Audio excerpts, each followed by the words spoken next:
This week, Siskel and Ebert review teen queen Alicia Silverstone discovering that she's really clueless. A stage-struck teen is drawn to Hugh Grant in an awfully big adventure. And an oil spill threatens a friendly whale in Free Willy 2, The Adventure Home.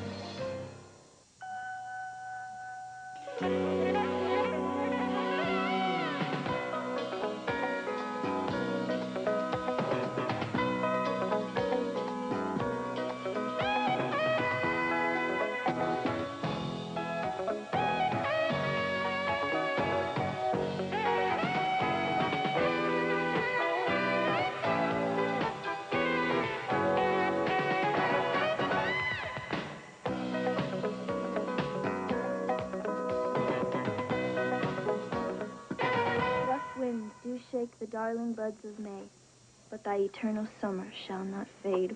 That, did you write that? That's like a famous quote. From where? Cliff Notes. A spoiled but enterprising rich girl tries to make her way through high school and through life in Beverly Hills in the romantic comedy Clueless, starring Alicia Silverstone. It's one of 5 new films we'll be reviewing this week on Siskel and Ebert, along with the sequel to the smash hit Free Willy, and also a drama starring the actor of the moment, yes, Hugh Grant.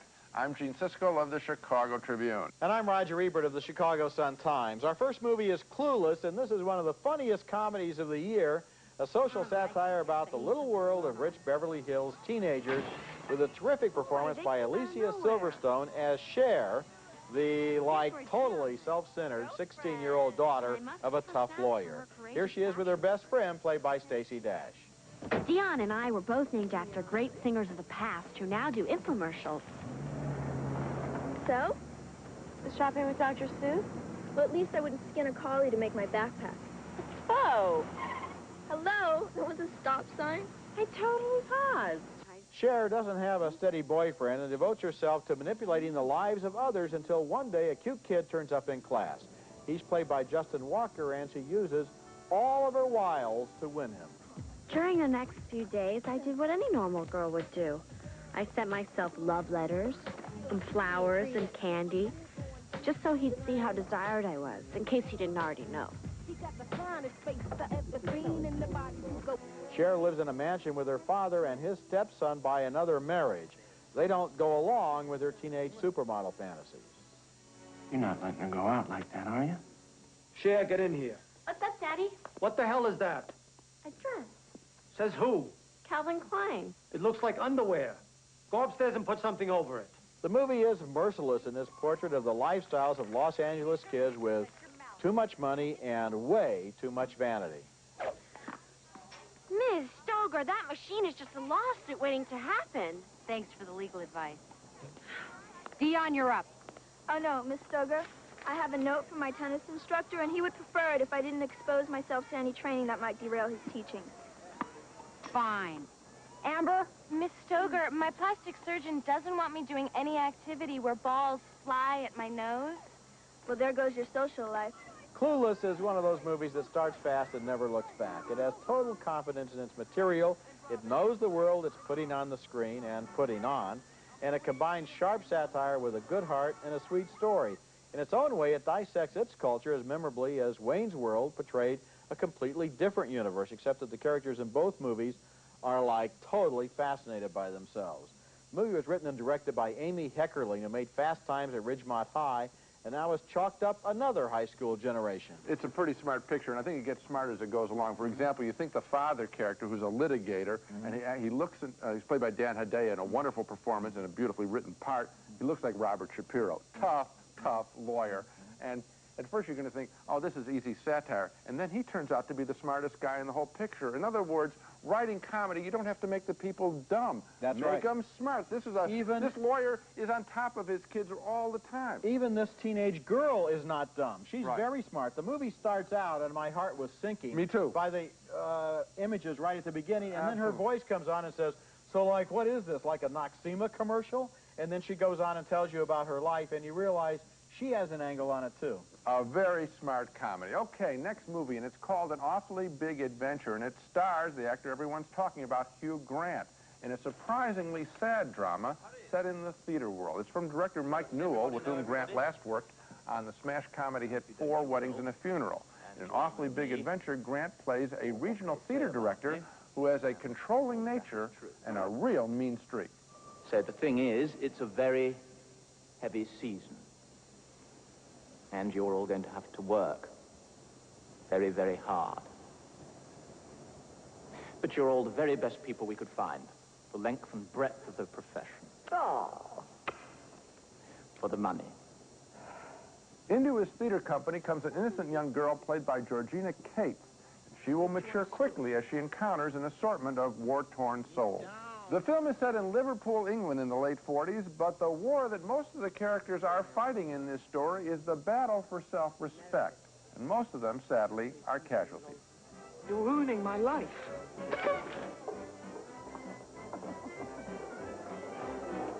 You can't force him to give you better parts. You mind your own business. You know nothing about it.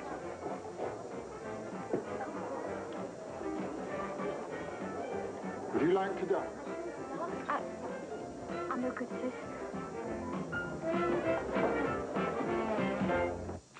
Hugh Grant shows signs of leaving his recent notoriety in the past by convincingly playing a more serious character here, a manipulator of men and women who is unlike his typical bashful self. An Awfully Big Adventure devolves into some melodrama, but I liked its bittersweet mood of working-class life and the unvarnished peak in the world of the theater. It suggests a special breed of person joins the theater, people with particular gifts and maybe particular problems. I liked An Awfully Big Adventure. I've seen it twice now, and both times I had the same problem, which is the characters are not really delineated in terms of the issues that the movie is trying to develop about them. And there were some secrets late in the film that are revealed, and they don't really pay off. It's kind That was of like the least interesting part of the film. You find something out, and it doesn't mean anything.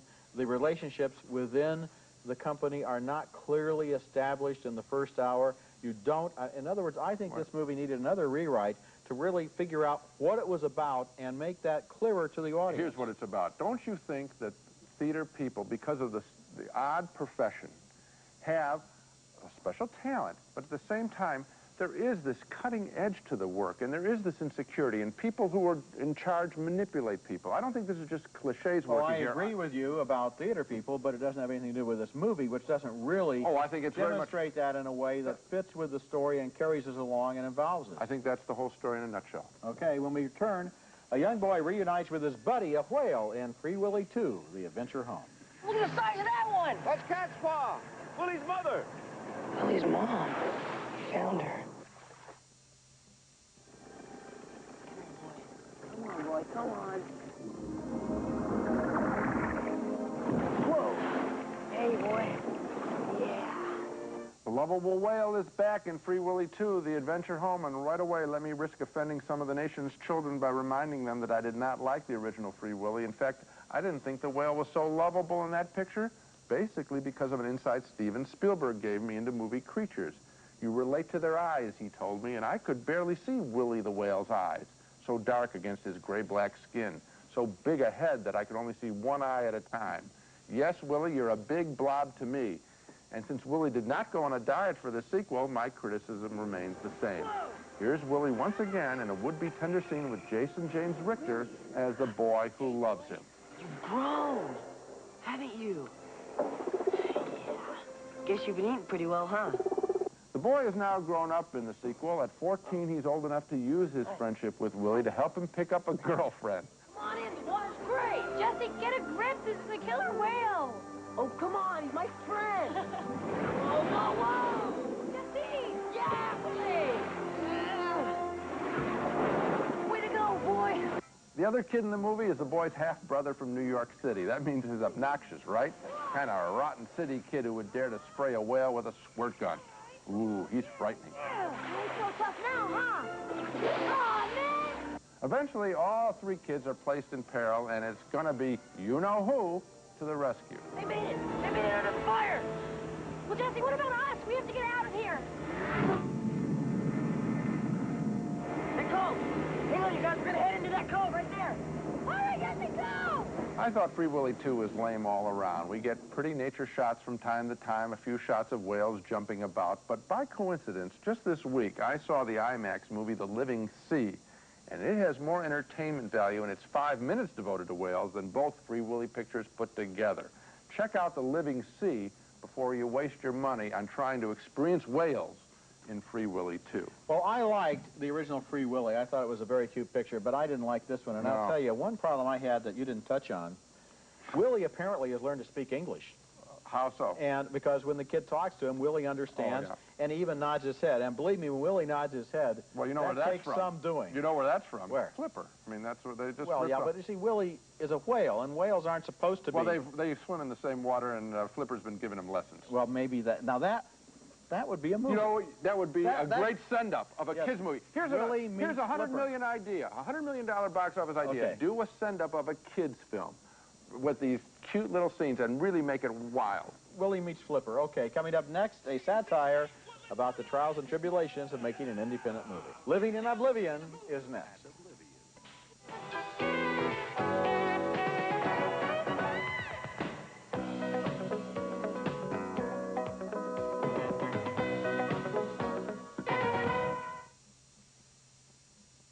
Have you ever had a dream with a dwarf in it? Do you know anyone who's had a dream with a dwarf in it? No! I don't even have dreams with dwarves in them. The only place I've seen dwarves in dreams is in stupid movies like this. Anyone who has ever wondered what it's really like on the set of a low-budget independent movie, such as the one in that scene, will find our next movie of interest. Living in Oblivion is about the making of a movie, and it's been made by people who know the scene inside out. The director of the movie within the movie is played by Steve Buscemi, who has been in independent features by everybody from Scorsese and Jarmusch to Ferrara and Tarantino.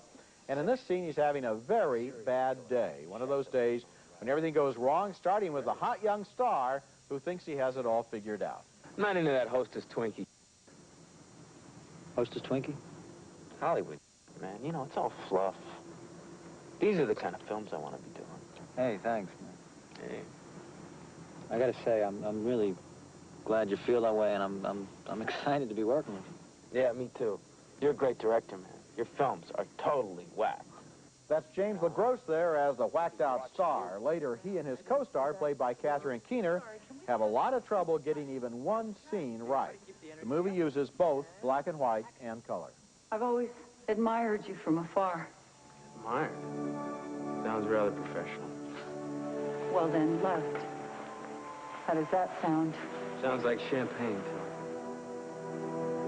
I've loved you from the moment we met. Why didn't you tell me? We were working together. I didn't want anything to interfere. God! Cut! There are a lot of little touches that are just right, like this one, where Grip wants the star to read his script. I thought you might want to take it. Hey, Bill, you see the top of that light there? Yeah. Bring that down about 3 feet. And, of course, nobody can remember how to work the smoke machine.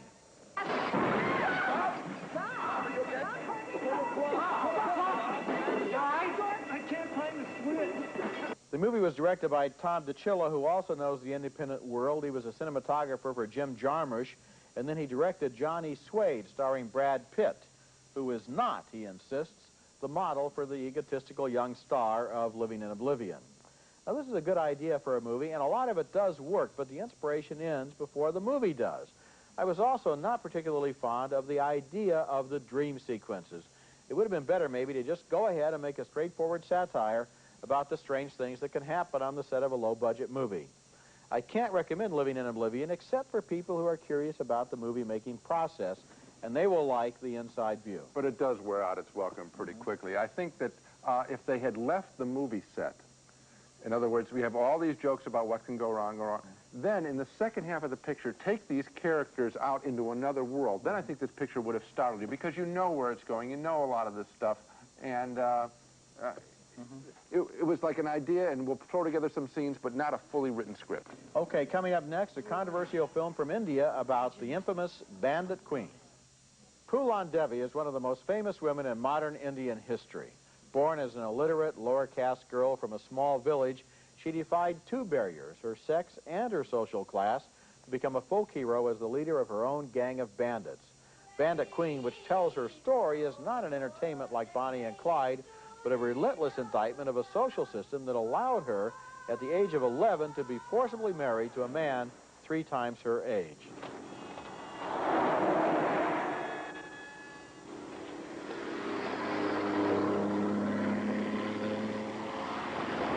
Escaping from a husband and a marriage that she hates, Debbie returns to her village where every man assumes that all she wants is sex. Played here by Seema Biswas, she is kidnapped by bandits, but in the gang she at last finds a man who respects her, a bandit named Vikram.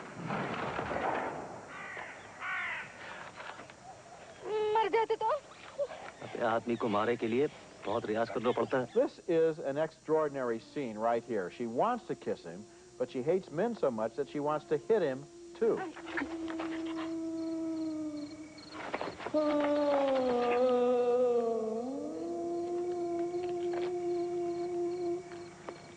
Debbie's gang dominated the headlines in India for years until finally in 1983 she was convinced to surrender in an event that turned into a celebration of her cult status.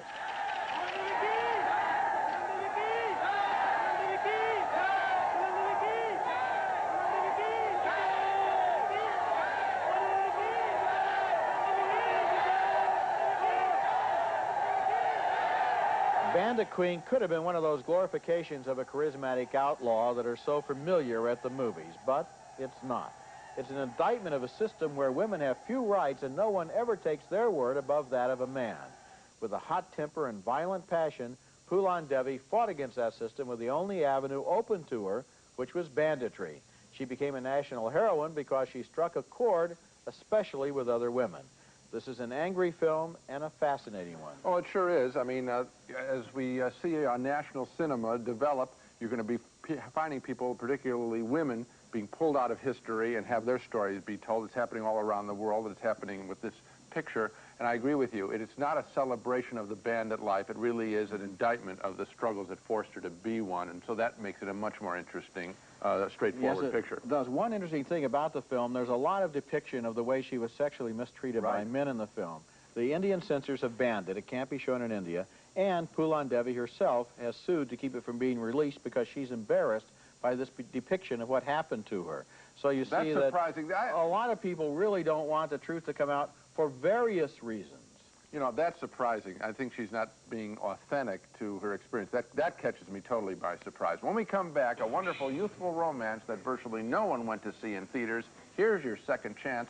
Our video pick of the week is next. My video pick of the week is one of the best romances of the year so far, Before Sunrise. It never really caught on with a lot of the public. It didn't have big stars or a big advertising campaign behind it, but it was charming and truly romantic, telling the story of 2 college-age students who meet on a train in Europe, and in one of the great pickup scenes in movie history, Ethan Hawke takes a risk and approaches Julie Delpy just before his scheduled stop in Vienna. All I know is I have to catch an Austrian Airlines flight tomorrow morning at 9:30, and I don't really have enough money for a hotel, so I was just going to walk around, and it'd be a lot more fun if you came with me. And if I turn out to be some kind of psycho, you know, you just get on the next train. All right. Think of it like this. Jump ahead 10, 20 years, okay? And you're married. And only your marriage doesn't have that same energy that it used to have. You know, you start to blame your husband. You start to think about all those guys you've met in your life and what might have happened if you picked up with one of them, right? Well, I'm one of those guys. That's me. You know, so think of this as time travel from then to now to find out what you're missing out on. See, what this really could be is a gigantic favor to both you and your future husband to find out that you're not missing out on anything. I'm just as big as loser as he is, totally unmotivated, totally boring, and you made the right choice and you're really happy. The two spend an enchanted day and night together, mostly just walking and talking, in a beautifully written script by director Richard Linklater. You know, my parents, they're still married, and I guess they're very happy. But I just think it's an healthy process to rebel against everything that came before. Yeah. You know, I've been wondering lately. Do you know anyone who's in a happy relationship? Yeah, sure. You know, I know happy couples. But I think they lie to each other. Before Sunrise, our video pick of the week. Now let's recap the movies we reviewed on this show. 2 thumbs up for Amy Heckerling's charming comedy, smart comedy, Clueless, starring Alicia Silverstone. A split vote on An Awfully Big Adventure starring Hugh Grant as a cruel, controlling theater director. Roger felt the different story threads didn't quite work together. I liked its bittersweet mood and insights into theatrical life. 2 thumbs down for Free Willy 2, the sequel about a young boy and the whale he befriends. 2 thumbs down for Living in Oblivion, the self-absorbed comedy about the making of an independent film. And finally, 2 thumbs up for the gripping drama Bandit Queen, about a young Indian woman who fights back against the society that has abused her all her life. So the surprise is Clueless. That's the real entertainment. You know, the insight it has is that you can be like that and Right. still be smart. You got it. That's fun. That's it for this week. Next week, we'll be back with reviews of more new movies, including the long-awaited science fiction adventure Waterworld, starring Kevin Costner, and also The Net, starring Sandra Bullock as a computer specialist running for her life after she uncovers sensitive information. That's next week, and until then, the balcony is closed. The sociable solution to bad breath. Breath Assure, the internal